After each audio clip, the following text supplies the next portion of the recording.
నమస్తే, నేను మీ Satish. Welcome to prime time debate. ఆంధ్రప్రదేశ్లో పొలిటికల్ వార్ మాత్రం హీట్ ఎక్కుతోంది. ప్రధానంగా ఏదైతే వాలంటీర్లు, పెన్షన్లు, ప్రతిపక్షాలు ఇవే టార్గెట్గా ఈ రోజున జగన్మోహన్ రెడ్డి అంటే ఆంధ్రప్రదేశ్లో అధికారంలో ఉన్నటువంటి అధికార పార్టీ నేతలు వాళ్ళ సోషల్ మీడియా ఈ రోజున చేస్తున్నటువంటి పొలిటికల్ వార్ అయితే ఇదే. ప్రధానంగా ఏదైతే ఎన్నికల కమిషన్ ఒక ఆదేశాలు జారీ చేసింది, దానికి సంబంధించినటువంటి ఆదేశాన్ని రాష్ట్ర ఎన్నికల కమిషనర్ కూడా పంపించింది. ఆ ఆదేశాల సారాంశం ఏంటి అంటే వాలంటీర్లను ఏదైతే ఈ పెన్షన్ పంపిణీ లేదంటే ప్రభుత్వ సంక్షేమ పథకాలు ఏవైతే ఉంటాయో వాటిని ప్రజలకు చేరవేసేటువంటి ఆ విధుల నుంచి ప్రస్తుతం మోడల్ కోడ్ ఆఫ్ కండక్ట్ అమల్లో ఉంది కాబట్టి వాలంటీర్లని ఆ విధుల నుంచి తప్పించాలి. ఆ బాధ్యతని ఏదైతే ప్రభుత్వ ఉద్యోగులుగా ఉన్నారో పంచాయతీరాజ్ లేదంటే రెవెన్యూ శాఖ ఈ అధికారుల ద్వారా సంక్షేమ పథకాలని లబ్ధిదారులకు అందచేయాలి. ప్రధానంగా చూస్తే పెన్షన్లు, ఈ పెన్షన్లు అనేటువంటివి కావచ్చు లేదంటే ఇతర సంక్షేమ పథకాలు ఏవి అందించాలన్నా కూడా ప్రభుత్వ ఉద్యోగుల ద్వారా అందజేసే విధానం, లేదంటే కనుక డైరెక్ట్ బెనిఫిట్ ట్రాన్స్ఫర్ ఏదైతే కనుక బటన్ నొక్కుడు జగన్మోహన్ రెడ్డి గారు చేసేటువంటి బటన్ నొక్కుడు కార్యక్రమం ఉందో ఆ విధంగా ప్రత్యామ్నాయ ఏర్పాట్లు చేసుకుని వాటి ద్వారా ప్రజలకు సంక్షేమ పథకాలు ఎక్కడా ఆగకుండగా ఆ సంక్షేమ పథకాలని అందజేసేటువంటి ప్రత్యామ్నాయ మార్గాలను ఏర్పాటు చేసుకోవాలి అంటూ మార్చి 30వ తారీఖున కేంద్ర ఎన్నికల సంఘం ఒక ఆదేశాన్ని రాష్ట్ర ఎన్నికల సంఘానికి జారీ చేయగా దానిపైన వైసీపీ ఈ రోజున ఒక తప్పుడు ప్రచారాన్ని అయితే కనుక ప్రారంభించింది. తప్పుడు ప్రచారం కూడా కాదు, ప్రతిపక్షాల మీద విష ప్రచారాన్ని ప్రారంభించింది. ఏదైతే వాలంటీర్ల మీద తెలుగుదేశం పార్టీ, ఆ పార్టీ అధినేత చంద్రబాబు గారు కక్ష కట్టారని, వాలంటీర్ల పైన ఫిర్యాదులు చేసి కేంద్ర ఎన్నికల సంఘం ద్వారా వాళ్ళని అక్కడ తప్పించారని, పేద ప్రజలకు సంక్షేమ పథకాలు వాలంటీర్లు అందజేస్తూ ఉంటే దాన్ని ఏదో అడ్డుకుంటా ఉన్నారు అని చెప్పి పెద్ద ఎత్తున ఒక విష ప్రచారాన్ని అయితే కనుక ప్రారంభించారు. ఇదంతా కూడా దేనికి అంటే ప్రజలలో ఈ విషయాన్ని అంటే ఈ అసత్య ప్రచారాన్ని బలంగా తీసుకెళ్ళి 2019కి ముందు కూడా మనం చూసాం. ఆనాడు ఎన్నో అబద్ధాలు చెప్పారు. ప్రధానంగా అమరావతి విషయానికి వస్తే అక్కడ ఇన్సైడర్ ట్రేడింగ్ అన్నారు, పోలవరం ఏమో దాంట్లో కూడా అవినీతి జరిగిందన్నారు. ఇంకా రాష్ట్రంలో జరిగిన ప్రతి అంశంలో కూడా ఆనాటి తెలుగుదేశం ప్రభుత్వం అవినీతి చేసింది, అవినీతి అవినీతి అవినీతి అని చెప్పుకొచ్చారు. అదే తరహాలో ఈ రోజున మళ్ళీ ఏదైతే ఎన్నికల ముంగట పెన్షన్లు అనేటువంటిది వాలంటీర్లు వచ్చిన తర్వాతే ప్రజలకు అందుతున్నటువంటి పరిస్థితి లేదు. మరి వైసీపీ ప్రభుత్వం రాకముందు, వాలంటీర్ వ్యవస్థ లేకముందర కూడా పెన్షన్లు అనేటువంటిది యథావిధిగా ప్రజలకు అందినటువంటి పరిస్థితులు.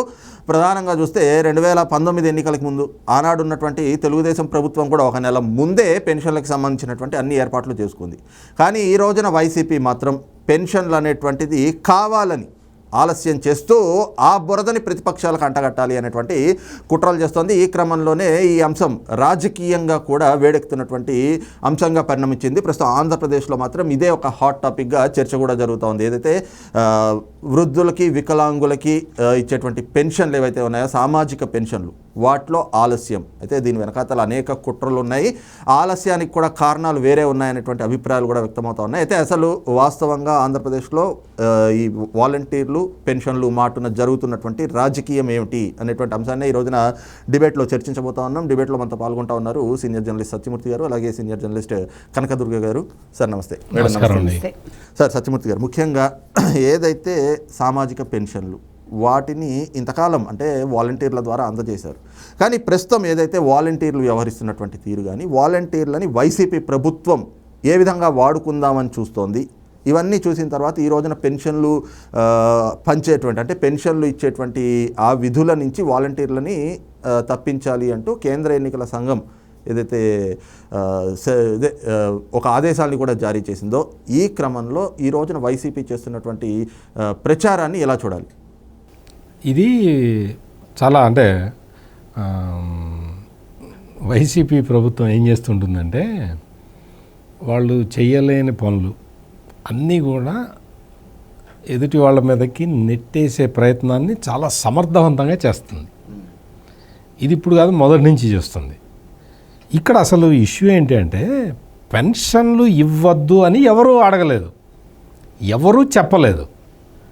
ఇప్పుడు ఈ వాలంటీర్లు ఎన్నికల విధుల్లో జోక్యం చేసుకోకూడదు, వాలంటీర్లకి ఎన్నికల విధులు కేటాయించకూడదు అని చెప్పి కేంద్ర ఎన్నికల సంఘం ఈరోజు కాదు ఎప్పుడో చెప్పింది. అప్పటి నుంచి కూడా వాలంటీర్లు ఎన్నికల ప్రాసెస్కి దూరంగా ఉన్నారు, దూరంగా ఉంచారు. అంటే అఫీషియల్గా లేరు. నేను చెప్పబోయే దాంట్లో టు బి మోర్ క్లియర్, వాళ్ళని అఫీషియల్గా ఇన్వాల్వ్ చేయలేదు, అన్అఫీషియల్గా ఉపయోగించుకున్నారు. అది లెక్కలోకి రాదు. అన్అఫీషియల్గా ఎట్లా ఉపయోగించుకున్నారు అంటే అక్కడ మొత్తం ఓటర్ల చేర్పించే కార్యక్రమం దగ్గర నుంచి మొత్తం వాళ్ళే సమాచారం సేకరించి వైఎస్ఆర్ కాంగ్రెస్ పార్టీకి ఇచ్చారు. వాళ్ళు ఓటర్ల ప్రొఫైల్ తయారు చేసుకొని వాళ్ళు చేసుకున్నారు. ఇప్పుడు లేటెస్ట్ ఏంటి అంటే ఈ వాలంటీర్లని ఎన్నికల విధులలో ఉపయోగించకూడదు అన్న గైడ్లైన్స్ ఆల్రెడీ ఉన్నాయి. కాబట్టి ఇక్కడ వీళ్ళందరూ కూడా ఇన్ఫ్లుయెన్సర్ లాగా ఉన్నారు. వైఎస్ఆర్ కాంగ్రెస్ పార్టీకి ఈ వాలంటీర్లు ఇన్ఫ్లుయెన్సర్ లాగా ఉన్నారు. అందుకని సిటిజన్స్ ఫర్ డెమోక్రసీ అనే ఒక సంస్థ ఏం చేసింది అంటే ఈ వాలంటీర్ల ద్వారా పెన్షన్ ఇచ్చే విధానాన్ని హైకోర్టులో సవాల్ చేసింది. హైకోర్టులో సవాల్ చేస్తే హైకోర్టు దానికి సంబంధించి కొన్ని ఆదేశాలు ఇచ్చింది. ఈ ఆదేశాల ప్రకారం, హైకోర్టు ఆదేశాల ప్రకారం కేంద్ర ఎన్నికల సంఘం కొన్ని గైడ్లైన్స్ పెట్టింది. ఆ గైడ్లైన్స్లో కేంద్ర ఎన్నికల సంఘం చెప్పింది ఏంటి అంటే వైసీపీ చెప్తున్నట్టు పెన్షన్లు ఆపేయమని చెప్పలేదు. ఏం చెప్పింది అంటే పెన్షన్లని ఈ వాలంటీర్ల ద్వారా పంపించవద్దు, మీరు ప్రభుత్వ ఉద్యోగులు ఎవరైనా ఉంటే వాళ్ళ ద్వారా పంపించండి, లేకపోతే డైరెక్ట్గా వాళ్ళ అకౌంట్లోకి డబ్బులు వేయండి అని చెప్పింది. అంటే చాలామందికి ఇప్పుడు నరేంద్ర మోడీ జన్ధన్ ఖాతాలు తెరిచిన తర్వాత చాలామందికి బ్యాంక్ అకౌంట్లు వచ్చి ఉన్నాయి. అంతకుముందు పరిస్థితి వేరుండేది, కానీ ఇప్పుడు చాలామందికి బ్యాంక్ అకౌంట్లు వచ్చి ఉన్నాయి. బ్యాంక్ అకౌంట్లు చాలామందికి ఉన్నాయి కాబట్టి ఈ డీబీటీ స్కీమ్ని, డైరెక్ట్ బెనిఫిషరీ స్కీమ్ కింద దీన్ని తీసేసి వాళ్ళకి డైరెక్ట్గా పంపించండి, ఈ వాలంటీర్ల ద్వారా పంపించవద్దు అని ఆదేశాలు ఇచ్చింది కేంద్ర ఎన్నికల సంఘం. దీనికి కంప్లైంట్ చేసింది. ఇదంతా కూడా సిటిజన్స్ ఫర్ డెమోక్రసీ వాళ్ళు కూడా కోర్టులో కేసు వేస్తే ఆ కోర్టు ఇచ్చిన గైడ్లైన్స్ ప్రకారం కేంద్ర ఎన్నికల సంఘం ఈ నిర్ణయం తీసుకుంది. ఇది ఒక పార్ట్. రెండవ పార్ట్ ఏంటి అంటే ఆంధ్రప్రదేశ్ ప్రభుత్వం మొత్తం ఆర్థికంగా దివాలా తీసింది. మొత్తం వాళ్ళ దగ్గర ఒక పైసా చిల్లిగవ్వ లేదు. అసలు ఎక్కడా కూడా డబ్బులు లేవు. ఇప్పుడు అప్పు తీసుకొస్తే తప్ప జరగని పరిస్థితి ఉన్నది. ఇప్పుడు ఏం చేశారంటే మొన్న ఆ గవర్నమెంట్ దగ్గర కొంత ట్యాక్స్ వసూళ్ళు అవి ఉంటాయి కదా, ఈ డబ్బులతోటి ముందర సామాజిక భద్రతా పెన్షన్లు టాప్ ప్రయారిటీ కాబట్టి వాళ్ళకి ముందర ఇవ్వాలి. కానీ జగన్ ప్రభుత్వం ఏం చేసిందో తెలుసా, ఇప్పటి వరకు కలెక్ట్ అయిన ట్యాక్సులు ఇవన్నీ కూడా పెద్ద కాంట్రాక్టర్లకి బిల్లులు చెల్లించేసింది. అంటే ఎలక్షన్ల ముందర వాళ్ళకి ఈ బిల్లులు ఇస్తే తప్ప వాళ్ళు వైసీపీకి డొనేషన్లు ఇవ్వాలి కదా, కమిషన్లు అవి చాలా వస్తాయి. అవి మనకు వాటి గురించి పెద్దగా తెలియదు. కానీ ఈ మొత్తం బెనిఫిట్ అంటే వాళ్ళకి బిల్లులు సెటిల్ చేసేస్తే, అంటే ఇంకా గవర్నమెంట్ కూడా మారిపోతున్నది కాబట్టి మొత్తం వాళ్ళకి సంబంధించిన కాంట్రాక్టర్లు ఉన్నారు కాబట్టి వాళ్ళకి బిల్స్ సెటిల్ చేసే కార్యక్రమంలో జగన్ ప్రభుత్వం నిమగ్నం అయిపోయి ఉన్నది. డబ్బులు లేవు కాదు, డబ్బులు అయిపోయినాయి. ఉన్న డబ్బులేమో కాంట్రాక్టర్లకు ఇచ్చేసాము. మరి ఇప్పుడు ఏం చేయాలి అంటే అప్పుకి వెళ్ళాలి అంటే ఏప్రిల్ 1వ తారీఖు 2, 3 తారీఖుల్లో అప్పు వచ్చే సమస్య లేదు. అంటే ఇయర్ ఎండింగ్ కదా, అందుకని అకౌంట్స్ సెటిల్మెంట్లో ఉంటారు. బ్యాంకు కూడా హాలిడే ఉంటుంది. సో ఈ అకౌంట్ సెటిల్మెంట్లో బ్యాంకులన్నీ తలమునకలై ఉన్నాయి కాబట్టి రాష్ట్ర ప్రభుత్వానికి రావాల్సిన అప్పు రాదు. అందుకని ఈ 2 రోజులు బ్లేమ్ మనం ఎందుకు మొయ్యాలి అని చెప్పి పెద్ద ఈ వైసీపీ నాయకులందరూ పెద్ద స్ట్రాటజీ వేసి ఈ బ్లేమ్ని తెలుగుదేశం మీదకి తోసేద్దాము అని పెద్ద ప్లాన్ చేసుకున్నారు. ప్లాన్ చేసుకొని చంద్రబాబు నాయుడు కంప్లైంట్ చేయటం వల్ల, చంద్రబాబు నాయుడు కంప్లైంట్ చేశాడు కాబట్టి పెన్షన్లు అందలేదు అని చెప్పేశారు. పాయింట్ నెంబర్ 1 ఏంటి, గవర్నమెంట్ దగ్గర ఉన్న డబ్బులన్నీ పెద్ద కాంట్రాక్టర్లకు ఇచ్చేశారు. ఇప్పుడు డబ్బులు లేవు, ఈ డబ్బులు అప్పు తీసుకురావాలి.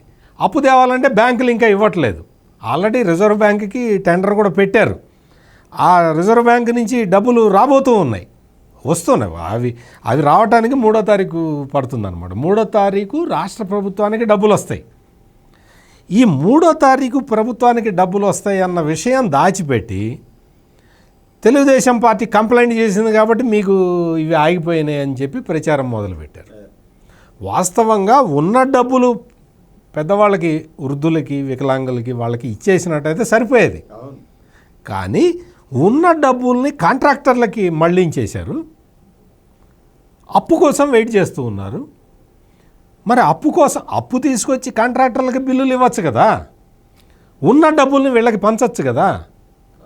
దీన్ని అంటే వాళ్ళ ప్రయారిటీని వాళ్ళు డిసైడ్ చేసుకొని మనకి ఎవరు సహాయపడతారు, మనకి ఎవరి దగ్గర నుంచి మనకి ఆ కమిషన్లు ఉంటాయి కదా, అవి వస్తాయి అని క్యాలిక్యులేట్ చేసుకొని వాళ్ళు చేస్తున్న పని ఇది. దీన్ని సజ్జల రామకృష్ణారెడ్డి వచ్చి మొత్తం ఆయన నోటి నుంచి వచ్చినవి ఏంటి అని మొత్తం ఇదే చెప్పాడు. చంద్రబాబు నాయుడు ఆపాడు. ఇంకొక పెద్ద మెయిన్ పాయింట్ ఏంటో తెలుసా, వాలంటీర్లను ఆపాడు. విలేజ్ సెక్రటరీల ద్వారా ఇవ్వమని చెప్పింది కేంద్ర ఎన్నికల సంఘం. విలేజ్ సెక్రటరీలు మా వాళ్ళు కదా, విలేజ్ సెక్రటరీలతోటి ఇప్పుడు పంపిస్తాము. ఆ విలేజ్ సెక్రటరీలకు కూడా చెప్తాం జగనన్న ఇచ్చాడు ఈ పెన్షన్ అని చెప్పిస్తాం వాళ్ళతోటి అని కేంద్ర ఎన్నికల సంఘాన్ని సజ్జల రామకృష్ణారెడ్డి ఛాలెంజ్ చేస్తూ ఉన్నాడు. మేడం, ముఖ్యంగా చూడండి, అంటే ఈ రోజున పెన్షన్లు ఎందుకు ఆగినాయి అనేటువంటి అంశాన్ని దాచిపెట్టి దాన్ని కూడా రాజకీయం చేస్తూ ప్రజల్లో అంటే వాళ్ళలో ఒక భావోద్వేగం కలగాలి, లేదంటే కనుక వాళ్ళని రెచ్చగొట్టాలి, ప్రతిపక్షాల మీద ఉసిగొల్పాలి, ప్రజలను ఉసిగొల్పాలి అనేటువంటి కుట్రలు చేస్తూ ఇలాంటి రాజకీయాన్ని చేయడాన్ని ఎలా చూడాలి? ఇప్పుడు ఇందాక వారు చెప్పినట్టుగా ఇది 28వ తారీఖు వాళ్ళ పేపర్లోనే వచ్చిందండి. సాక్షి పేపర్లోనే 3వ తారీఖు వరకు పెన్షన్ల పంపిణీ ఉండదు అని జగన్మోహన్ రెడ్డి గారి భార్య సతీమణి, అదే భార్యకు సంబంధించిన పేపర్లో, సాక్షి పేపర్లో వచ్చింది. వాళ్ళు ముందే చెప్పారు 3వ తారీఖు వరకు మేము పెన్షన్లు ఇవ్వవు అని. తర్వాత ఇప్పుడు కేంద్ర ఎన్నికల సంఘం చెప్పాక ఇప్పుడు అసలు వాలంటీర్లు నిజంగా ఆలోచిస్తే వాలంటీర్ల వ్యవస్థని వాళ్ళు తీసుకొచ్చారు కరెక్టేనండి, కానీ వాలంటీర్లను ఏం చేయాలి? అసలు వీళ్ళు అంటే రాష్ట్ర ప్రభుత్వం ఎన్నికల కోడ్ వచ్చాక వాళ్ళంతటా వాళ్ళు వాలంటీర్లను పక్కకి తప్పించాలి. అది అంటే ఒక సిన్సియర్ ప్రభుత్వం అయితే ఆ పని చేయొచ్చు. దానికి కేంద్ర ఎన్నికల సంఘం వచ్చి చెప్పక్కర్లే, వీళ్ళకి మీరు వాళ్ళని విధుల నుంచి తప్పించండి అని చెప్పక్కర్లేదు.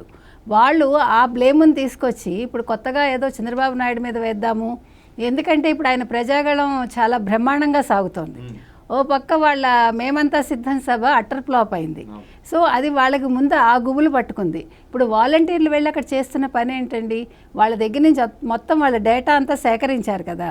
ఇప్పుడు వీళ్ళు వెళ్ళి ఇదొక ఎన్నికల ప్రచారానికి వాళ్ళని వాడుకుందామని వీళ్ళు చూసుంటారు. అది మొన్న ఫోన్లు కూడా వెనక్కి తీసుకోమని ఆదేశించినా కూడా ఇంతవరకు రాష్ట్ర ప్రభుత్వం దాని మీద దృష్టే పెట్టలేదు అసలు.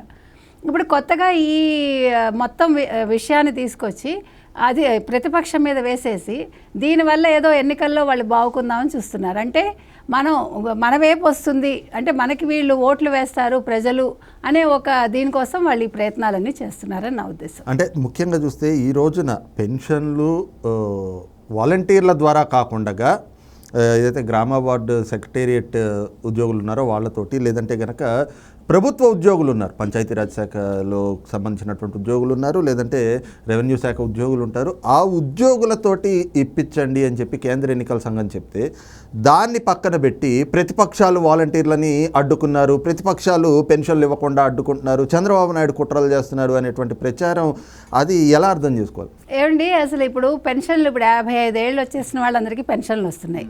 వాళ్ళేం ముసలి వాళ్ళు కాదుగా, దే కెన్ వాక్. వాళ్ళు వెళ్ళి ఒకసారి బ్యాంకుకి వెళ్ళి తెచ్చుకోగలరు. నెంబర్ 1 ఎవరైనా కూడా అది మంచిది కూడా. ఇప్పుడు మనం ఎన్నో కథలు చదువుతున్నాం, ఒక యాక్టివిటీ ఉండాలి పెద్దవాళ్ళకి.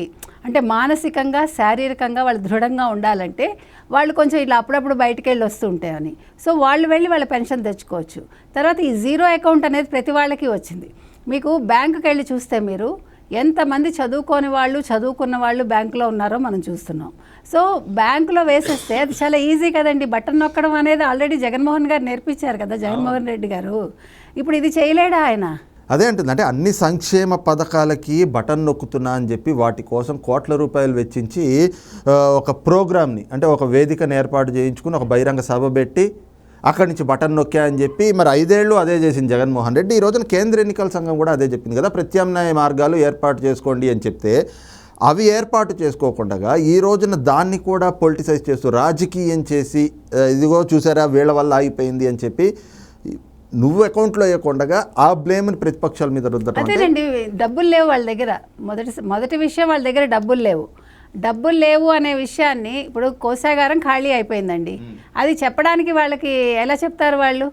ఒక పక్క ఎన్నికలు ఉన్నాయి, ఇప్పుడు మా దగ్గర ఆర్థికంగా మేము ఏమీ లేకుండా ఉన్నాము, నిల్వలు లేవు అని చెప్పుకోలేరు కదా. సో దీన్ని మనకి ప్రతిదానికి ఏదో చెప్తా చూడండి, ఆవు వ్యాసంలాగా ప్రతిదానికి మనకి చంద్రబాబు నాయుడు గారు కనిపిస్తున్నారు. వీళ్ళకి ఎక్కడికి వెళ్ళినా కూడా అక్కడికే వస్తున్నారు వాళ్ళు. అంటే మంచి అయినా మంచి వేయలేండి, చెడుకి మొత్తం ఆ కూటమంతా కలిపి ఈ కూటమి మీద వేయాలి, ముఖ్యంగా చంద్రబాబు నాయుడు గారి మీద వేయాలి అంతే. ఇక డబ్బులు లేవు అనే ఒక విషయాన్ని దాచిపెట్టి దాన్ని ఏ రకంగా వాళ్ళు కప్పిపుచ్చుకోవాలి అనే దాని మీదే వాళ్ళ దృష్టి అంతా కేంద్రీకృతమై ఉంది. ఇప్పుడు ఇంకొకటి అండి, ఇప్పుడు ఈ వాలంటీర్లు అందరూ వాళ్ళకి సంక్షేమ పథకాలు వాళ్ళు ఇవ్వకపోతే ఏమీ ఆగిపోదండి. ఇప్పుడు వాళ్ళు వెళ్ళి కొత్తగా చేసింది ఏమీ లేదు, అసలు ఈ వాలంటీర్ల వ్యవస్థే లేకుండా చేస్తే.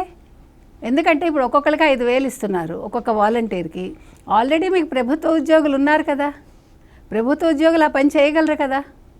వాళ్ళ దగ్గరికి వెళ్ళి ఇప్పుడు అదే కదా చెప్పింది కేంద్ర ఎన్నికల సంఘం. ఇంకొకటి, ఇప్పుడు అసలు వాళ్ళని రిజైన్ చేయమంటే వాళ్ళు చేయట్లేదు వాలంటీర్లు, తెలుసా మీకు?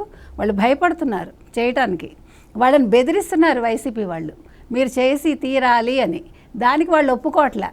కానీ ఇవన్నీ లోపల జరుగుతుంటే ఇవన్నీ దాచిపెట్టి దీన్ని యాక్చువల్గా చంద్రబాబు నాయుడు గారు వద్దన్నారు, వాలంటీర్లని అసలు రద్దు చేయమన్నారు వాలంటీర్ వ్యవస్థనని ఆయన మీద నింద వేసి మీకు పెన్షన్లు రాకుండా చేస్తున్న చంద్రబాబు నాయుడు అని వాళ్ళు ఒక అబద్ధ ప్రచారాన్ని బాగా అంటే ప్రజల్లోకి తీసుకెళ్లాలని చూస్తున్నారు. కానీ సక్సెస్ కాదనుకోండి, జనాలేమంత తెలివి తక్కువ వాళ్ళు కాదు. అది సార్, ముఖ్యంగా చూస్తే వాలంటీర్ల మాటున ఈ రాజకీయాన్ని ఎలా అర్థం చేసుకోవాలంటే, ఈ రోజున వాలంటీర్లని తెలుగుదేశం పార్టీ అడ్డుకుంది, వాళ్ళ మీద ఫిర్యాదులు చేసింది అని చెప్పేసి దాన్ని ఒక బూచిగా చూపించడం. ఇంకో పక్కన చూస్తే ఇప్పుడు వాలంటీర్లతోటి మూకుమ్మడి రాజీనామాలు చేయిస్తూ ఉన్నారు. ఈ రోజున చూస్తే మచిలీపట్నంలో దాదాపు 1,200 మంది వాలంటీర్లు రాజీనామాలు చేశారు. వాలంటీర్లు రాజీనామా చేయడం ఏముంది, ఆల్రెడీ ఇప్పటికే ఎన్నికల సంఘం కానీ న్యాయస్థానాలు కూడా చెప్పినాయి, వాలంటీర్లు మోడల్ కోడ్ ఆఫ్ కండక్ట్ పూర్తయ్యే వరకు వాళ్ళెవరూ విధుల్లో ఉండరు అని చెప్పేసి స్పష్టంగా చెప్పింది. ఇప్పుడు వాలంటీర్లతోటి రాజీనామాలు చేయించి దీన్ని రాజకీయ లబ్ధి పొందాలి అని చెప్పేసి వాళ్ళు చేస్తున్న కుట్రలు ఎలా అర్థం చేసుకోవాలి? వాలంటీర్ల మీద ఆధారపడి జగన్మోహన్ రెడ్డి ఇన్ని రోజులు పార్టీని నడుపుకున్నాడు. ఇప్పుడు మళ్ళీ అధికారంలోకి రావాలి అంటే వాలంటీర్లే సహాయం చేయాలి అనేది జగన్మోహన్ రెడ్డి ప్లాన్. మొదటి నుంచి కూడా ఆయన అదే ప్లాన్ తోటి, అంటే 2019లో ఆయన ఎన్నికైన రోజు నుంచి 2024లో మళ్ళీ నేను గెలవాలంటే ఏం చేయాలి అన్న కార్యక్రమాలే ఆయన చేపట్టాడు. అందులో మెయిన్ పార్టీ వాలంటీర్లు. ఈ వాలంటీర్ వ్యవస్థను తీసుకొచ్చి దీని ద్వారా నేను గెలవాలి అని అనుకున్నాడు. అందుకోసమే వాలంటీర్ల ద్వారా పెన్షన్ పంపించి, అమ్మ జగనన్న మీకు డబ్బులు ఇవ్వమన్నాడమ్మా అని ఇవ్వటం మొదలుపెట్టారు. ఈ వాలంటీర్ల ద్వారా అది చెప్పారు. జగనన్న ఏమన్నా తాడేపల్లి ప్యాలెస్ని అమ్మి ఇచ్చాడా డబ్బులు, లేకపోతే హైదరాబాదు లోటస్ పాండ్ ప్యాలెస్ అమ్మి ఇచ్చాడా, లేకపోతే బెంగళూరు యలహంక ప్యాలెస్ అమ్మి డబ్బులు ఇస్తున్నాడా? జగనన్న ఇచ్చేదేంటి? ఆంధ్రప్రదేశ్ ప్రభుత్వం నీకు పెన్షన్ ఇస్తున్నదమ్మా, ఇదిగో నీ డబ్బులు అని చెప్పి ఇవ్వాలి. వాలంటీర్లని మొదటి నుంచి కూడా ఆ తరహాలో ఇది చేశారు. తర్వాత కాలం గడిచే కొద్దీ ఏమైంది అంటే ఈ వాలంటీర్లు కూడా వాస్తవ పరిస్థితిని అర్థం చేసుకున్నారు. రాష్ట్రం నాశనం అయిపోతున్నది, మన జీవితాలు కొవ్వొత్తిలాగా కాలిపోతున్నాయని చెప్పి వాలంటీర్లు అర్థం చేసుకొని వాలంటీర్లలో మెజారిటీ దాదాపు 60% వాలంటీర్లు జగన్ ప్రభుత్వానికి వ్యతిరేకంగా ఉన్నారు. వాళ్ళందరూ కూడా వ్యతిరేకిస్తున్నారు. ఈ విధమైన ఈ నేపథ్యంలో ఇక్కడ వాలంటీర్లు తను అనుకున్నది చేయట్లేదు అన్న కక్ష పెంచుకొని జగన్మోహన్ రెడ్డి ఏం చేస్తున్నాడంటే ఈ వాలంటీర్లకు రాజీనామా చేయాలి, రాజీనామా చేసి పార్టీ కోసం పనిచేయాలి అని చెప్పి పెడుతున్నాడు. ఇప్పుడు మొత్తం 2 స్టెప్పులు వేసాడండి. అంటే జగన్మోహన్ రెడ్డి దగ్గర ఉన్న నోహో అంటారు దీన్ని, టెక్నికల్ నోహో ఏంటి అంటే సామధాన భేద దండోపాయాలు వాడటం. ఎవరినైనా సరే, ఐఏఎస్ ఆఫీసర్ అయినా ఇదే మంత్రం వాలంటీర్ అయినా ఇదే తంత్రం. ఏంటి, ముందర ఆఫర్ చేస్తారు. మీరు చూడండి, చాలా చోట్ల వాలంటీర్లకి ప్యాకెట్లలో పెట్టి 50,000 ఇచ్చారు, కవర్ ఇచ్చారు. ప్రతి ఎమ్మెల్యే క్యాండిడేటు వాలంటీర్లు చాలా బాగా పనిచేస్తున్నారు అని చెప్పి వాళ్ళకు కుక్కరు, ఆడపిల్ల అయితే చీర, ప్యాకెట్లో 50,000 రూపాయలు డబ్బులు ఇవి ఇవ్వమని చెప్పి కేంద్ర వాళ్ళ ఆఫీస్ నుంచి ఇన్స్ట్రక్షన్స్ వచ్చినాయి. అందరూ ఎమ్మెల్యే క్యాండిడేట్లు అందరూ అదే చేశారు. అంటే వాలంటీర్లలో మన ప్రభుత్వం పట్ల వ్యతిరేకత ఉన్నది అనే విషయం జగన్మోహన్ రెడ్డికి అర్థమయ్యి ఈ కార్యక్రమం మొదలుపెట్టాడు. ఈ విధంగా చేసుకుంటూ వాలంటీర్లలో వ్యతిరేకత కనపడుతున్నది. కేంద్ర ఎన్నికల సంఘము వద్దని చెప్పింది. మరి వాలంటీర్లు మనకు పనిచేస్తారో చేయరో అన్న డౌటు జగన్మోహన్ రెడ్డికి వచ్చింది. ఇప్పుడు ఏం చేయాలి? అందుకని వాలంటీర్లతోటి రాజీనామా చేయించి, అంటే ఇప్పుడు రాజీనామా చేసిన వాలంటీరు మన మనిషి, చెయ్యని వాడు మన మనిషి కాదు అని ఒక నిర్ణయానికి రావటానికి వాళ్ళకి ప్యాకెట్లు ఇచ్చేసి వాళ్ళతోటి మీ జీతం అంతా మేము ఇస్తాము, మళ్ళీ మా ప్రభుత్వం రాగానే మళ్ళీ మిమ్మల్ని పెడతాము అని. కానీ ఇక్కడ మీరు వాలంటీర్లు ఒక విషయం గమనించారు. ఇప్పుడు ఏంటో తెలుసా విషయం? చాలా చాలా టాప్ సీక్రెట్ విషయం. మీ డిబేట్ కాబట్టి చెప్తున్నాను నేను. ఈ వాలంటీర్లని మేము మా గవర్నమెంట్ వచ్చినా కంటిన్యూ చేస్తామని చంద్రబాబు నాయుడు చెప్పాడు. ఈ వాలంటీర్లకి మెరుగైన జీతం అది ఇస్తామని కూడా చెప్పాడు. మెరుగైన పరిస్థితులు కల్పిస్తామని చెప్పాడు వాలంటీర్కి. ఇది చెప్పేటప్పటికి ఏమైంది అంటే, ఇప్పుడు వైసీపీ ఏమంటున్నది, మీరందరూ రిజైన్ చేయండి అంటున్నది. వాలంటీర్లలో ఇప్పుడు ఒక అంతర్మదనం ప్రారంభమైంది. ఇప్పుడు రిజైన్ చేస్తే భవిష్యత్తులో రేపొద్దున తెలుగుదేశం ప్రభుత్వం వచ్చిన తర్వాత వాళ్ళు దాదాపుగా 5 ఏళ్ళు పనిచేశారు కదండి, వాళ్ళకు కూడా ఒక రకమైన ఆశ ఉంటుంది కదా, తప్పు లేదు అందులో. వాలంటీర్లు కూడా బతకాలి కదా. వాళ్ళకి ఇప్పుడు జగన్మోహన్ రెడ్డి ఏం చేస్తున్నాడంటే, జగన్మోహన్ రెడ్డి పాలసీ ఒకటే, నాది కానిది ఎవరికి దక్కటానికి వీల్లేదని. అందుకని ఈ వాలంటీర్లు అందరితోటి రాజీనామా చేయించండి అని చెప్పి ఒత్తిడి తీసుకొస్తున్నాడు. వాలంటీర్లు ఏంటి, ఈ ప్రభుత్వం మారి కొత్త ప్రభుత్వం వస్తే మరింత మెరుగైన జీతం మనకు వస్తుంది అన్న ఆలోచనలో వాలంటీర్లు ఉన్నారు. అందుకని వాలంటీర్లు చాలామంది రాజీనామా చేయట్లేదు. ఇది వాలంటీర్లకి జగన్మోహన్ రెడ్డికి మధ్యలో ఘర్షణ వాతావరణం ఏర్పడ్డది ఈరోజు ఆంధ్రప్రదేశ్లో. అయితే ఇదిలాగుంటే ఇంకో పక్కన పెన్షన్ది కూడా చూసుకుంటే, పేదలకి పెన్షన్లు ఇవ్వకుండా చంద్రబాబు అడ్డుకున్నాడు. ఇది కూడా ఏంటి అంటే, ఆల్రెడీ ఆయన చంద్రబాబు గారు ప్రజాగళం సభల్లో కూడా ఆయన చెప్తా ఉన్నారు, మేము అధికారంలోకి వచ్చాక పెన్షన్ని 4,000 రూపాయలు అందజేస్తాము అని. అంటే దాని నుంచి కూడా ప్రజల దృష్టి డైవర్ట్ చేసేందుకు ఇలాంటివి చేస్తున్నారు అనుకోవచ్చు. అంతే కదా. ఇప్పుడు ఇందాక చెప్పిన 3 స్ట్రాటజీలు, మూడు విషయాలు. ఎలక్షన్ కమిషన్ అడ్డుకుంది, ఈ దగ్గర ఉన్న డబ్బులన్నీ కాంట్రాక్టర్లకు ఇచ్చేసాడు. ఇప్పుడు వాలంటీర్లకు ఇవ్వడానికి అప్పు తేవాలి, అప్పు తేవడానికి టైం పడుతుంది. ఆ టైం పట్టే వరకు తెలుగుదేశం మీద బ్లేమ్ వేద్దాము అన్న పొలిటికల్ స్ట్రాటజీ తప్ప జగన్మోహన్ రెడ్డికి ఈ అవతాతల మీద ప్రేమే లేదు. అదే ఇప్పుడు స్పష్టంగా కనపడుతున్నది. మనం ఇంత తీవ్రంగా వ్యాఖ్యానిస్తున్నాం అంటేనే అర్థం చేసుకోవాలి. ఎందుకు అంటే, నిజంగా కూడా నువ్వు కాంట్రాక్టర్లకు బిల్లులు ఇస్తావా, అవతాతలకు పెన్షన్ ఇస్తావా? నీ ప్రయారిటీ ఏది ఉండాలి? అవ్వాతాతలకు పెన్షన్ ఇవ్వటం ప్రయారిటీ ఉండాలి. ఎందుకంటే నిస్సహాయులు, నిర్భాగ్యులు వీళ్ళు కాబట్టి కాంట్రాక్టర్లకు బిల్లులు ఇస్తుంది. ఇది పరిస్థితి. అదే కాకుండా ప్రధానంగా చూస్తే ఈయన ఈ రోజున దీని మీద ఇంత గగ్గోలు పెట్టిస్తూ ఇంత పెద్ద ఎత్తున ప్రచారం చేస్తున్నారు. కానీ ఎన్నికలకి ముందేమో పెన్షన్ని 3,000 రూపాయలకు పెంచుతా అని చెప్పి, అధికారంలోకి వచ్చాక ఏడాదికి 250 రూపాయలు పెంచుతా అని చెప్పి, దాన్ని కూడా మధ్యలో 2 బ్రేక్లు వేసుకుంటూ మళ్ళీ ఈ ఏడాది వస్తే కానీ, ఈ ఏడాది జనవరిలో కానీ అది 3,000 అయినటువంటి పరిస్థితి లేదు. వాస్తవానికి 2019లోనే పెన్షన్లు 3,000 చేసి ఇవ్వాలి. 2019, 20, 21, 22 అంటే 22 నాటికే పోనీ 250 రూపాయలు పెరిగినా కూడా, కానీ 2024 వరకు కూడా అది 3,000కి చేరుకున్నటువంటి దాఖలాలు లేవు. అంటే ఇదంతా కూడా ఈ రోజున వీటి మీద చర్చ జరుగుతుంది ప్రజల్లో. ఆల్రెడీ మనం చేసిన మోసాలు అవన్నీ ఉన్నాయి, వాటి నుంచి దృష్టి మరల్చాలి. ఇదే అంశంగా కనిపిస్తూ ఉంది ఇది. అదే మీరు చెప్పిందే. ఇప్పుడు అవ్వాతాతలకి వాళ్ళకి ఇవ్వాల్సిన పెన్షన్ ఇవ్వకుండా క్రమంగా పెంచుతూ పోతున్నానని చెప్పటమే ఆయన మొట్టమొదటి మడమ తిప్పటం, మాట తప్పటం. మొదటిసారి మాట మార్చేశాడు, కంప్లీట్గా మాట మార్చాడు. ఇప్పుడు పరిస్థితి, ఇప్పుడు అవాతాతలు కూడా వాళ్ళు నమ్మే పరిస్థితి లేదండి. ఎందుకు లేదు అంటే ఇతను చెప్పేవన్నీ కూడా మనకి చేరట్లేదు, ఏదో చెప్తున్నాడు మన దగ్గర రావట్లేదు అన్న నిరాశ నిస్పృహలోనే వాళ్ళు కూడా ఉన్నారు. వాళ్ళకి ఇల్లు కావాలి, ఏదన్నా ఆసరా కావాలి అని చూస్తే వాళ్ళకి ఆసరా దొరకట్లేదు. వాళ్ళ పిల్లలకి ఉద్యోగాలు, అవకాశాలు అవి కూడా రావట్లేదు. దాంతో వాళ్ళు చాలా తీవ్రమైన నిరాశ నిస్పృహలో ఉన్నారు. ఆ నిరాశ నిస్పృహని చంద్రబాబు నాయుడు వైపు మళ్ళిద్దామని చెప్పి చాలా ప్రయత్నం చేశాడు. అది ఎక్కడా పారుతున్నట్టు కనపడలేదు. ఎందుకంటే వాలంటీర్లు కూడా వెళ్ళి చెప్తున్నారు, ఇది ఎన్నికల సంఘం చేసిందమ్మా, చంద్రబాబు నాయుడు చేసింది కాదని చాలామంది వాలంటీర్లే చెప్తున్నారు.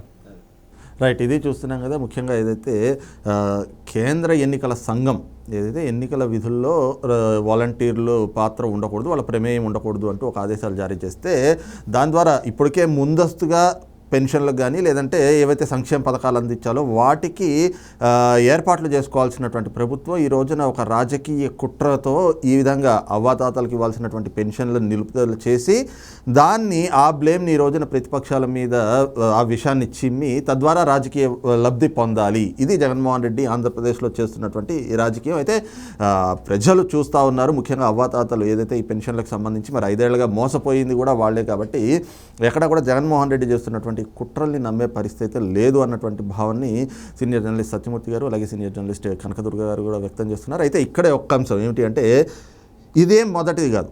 వైసీపీ ప్రభుత్వం అధికారంలోకి వచ్చిన నాటి నుంచి కూడా ప్రతిదాన్ని రాజకీయంగా తమకి అనుకూలంగా మలుచుకోవడానికి డైవర్షన్ పాలిటిక్స్ కానీ అనేక కుట్రలు చేస్తూ ఉంది. ఇప్పుడు ఎన్నికల ముంగిట ఆ కుట్రలకి పదును పెడుతున్నట్లుగానే ఈ పెన్షన్ల అంశం అనేటువంటిది కూడా చాలా స్పష్టంగా కనిపిస్తుంది. కాబట్టి ప్రజలు ఏదైతే వైసీపీ లేదా జగన్మోహన్ రెడ్డి వేస్తున్నటువంటి ట్రాప్లో పడకూడదు అనేటువంటిది మాత్రమే చిన్న విజ్ఞప్తి. ఇది ఈరోజు ఉన్నటువంటి ప్రైమ్ టైం డిబేట్. రేపు మరొక అంశంతో మళ్ళీ మీ ముందుకు వస్తాం. Thank you sir. నమస్కారం.